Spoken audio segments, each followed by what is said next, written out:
Assalamualaikum warahmatullahi wabarakatuh. Perkenalkan saya Ade Sophia dengan NIM C1C021031. Di sini saya akan menjelaskan materi dari mata kuliah akuntansi keperilakuan mengenai aspek keperilakuan pada persyaratan pelaporan. Yang pertama yaitu syarat-syarat pelaporan. Informasi yang dilaporkan adalah bagian yang penting dari proses pengelolaan dan pengendalian organisasi. Tanpa informasi, manajer, kreditor, dan pemilik tidak dapat mengatakan apakah segala sesuatu berjalan sesuai dengan rencana atau apakah tindakan korektif diperlukan. Persyaratan pelaporan dikenakan dan dipaksakan oleh beraneka ragam orang dan organisasi dengan cara yang beraneka rupa. Kemudian, bagaimana persyaratan pelaporan memengaruhi perilaku? Persyaratan pelaporan dapat mempengaruhi perilaku pelapor dalam beberapa cara. Bentuk lain dari pengukuran yang digunakan dalam organisasi seperti audit dan pengamatan langsung juga memiliki banyak dampak yang sama terhadap persyaratan pelaporan selain dampak spesifiknya sendiri. Yang pertama yaitu antisipasi penggunaan informasi. Pengirim menggunakan persyaratan pelaporan itu sendiri bersama-sama dengan informasi lainnya untuk mengantisipasi bagaimana penerima akan bereaksi terhadap informasi yang dilaporkan. Yang kedua, prediksi si pengirim mengenai penggunaan si pemakai. Dalam kasus-kasus lain adalah jelas dari respon penerima atau kurangnya respon penerima bahwa mereka tidak menggunakan informasi yang dilaporkan seperti yang mereka katakan. Yang ketiga yaitu insentif atau sanksi.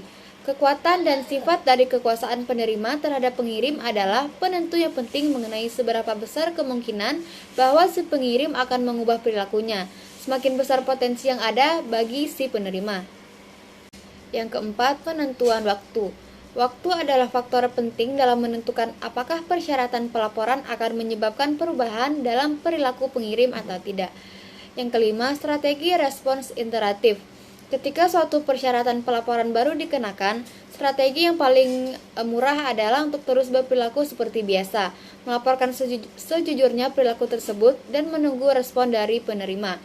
Yang keenam, pengaruh perhatian. Dampak mengarahkan perhatian dapat dianggap sebagai dampak dari pencatatan dan bukannya dampak dari pelaporan informasi karena dampak tersebut timbul dari kepentingan pengirim itu sendiri dan tidak bergantung pada informasi yang dilaporkan kepada siapapun. Selanjutnya, dampak dari persyaratan pelaporan. Persyaratan pelaporan dapat mempengaruhi perilaku di semua bidang. Yang pertama, akuntansi keuangan. Badan-badan yang berwenang dalam akuntansi keuangan di Amerika Serikat termasuk SEC, FISB, dan FIRF. Kemudian yang kedua, akuntansi perpajakan. Akuntansi perpajakan keperilakuan merupakan bidang yang relatif masih belum dieksplorasi.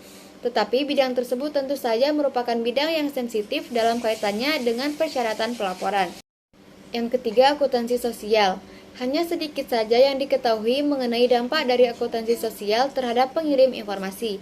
Masih terdapat relatif sedikit akuntansi sosial bagi publik dan kebanyakan riset mengenai hal itu berkaitan dengan dampak terhadap penerima dan informasi yang dilaporkan.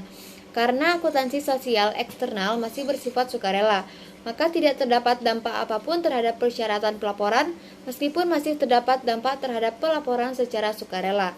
Yang keempat, akuntansi manajemen. Manajemen dapat memberlakukan persyaratan pelaporan internal apapun yang diinginkannya kepada bawahan. Pos-pos yang dilaporkan secara internal dapat bersifat keuangan, operasional, sosial, atau suatu kombinasi. Kemudian penilaian dampak terhadap pengirim informasi. Terdapat banyak cara untuk menilai dampak dari persyaratan pelaporan terhadap pengirim informasi. Yang paling tersedia adalah pengambilan keputusan deduktif, yang melibatkan pemikiran secara hati-hati mengenai bagaimana persyaratan pelaporan akan berinteraksi dengan kekuatan-kekuatan motivasional guna membentuk perilaku manajer. Teknik ini sebaiknya selalu digunakan sebelum memberlakukan suatu persyaratan pelaporan. Baik, sekian materi dari saya. Semoga apa yang saya sampaikan bermanfaat bagi kita semua dan dapat menambah wawasan bagi kita semua. Untuk akhirnya saya ucapkan terima kasih.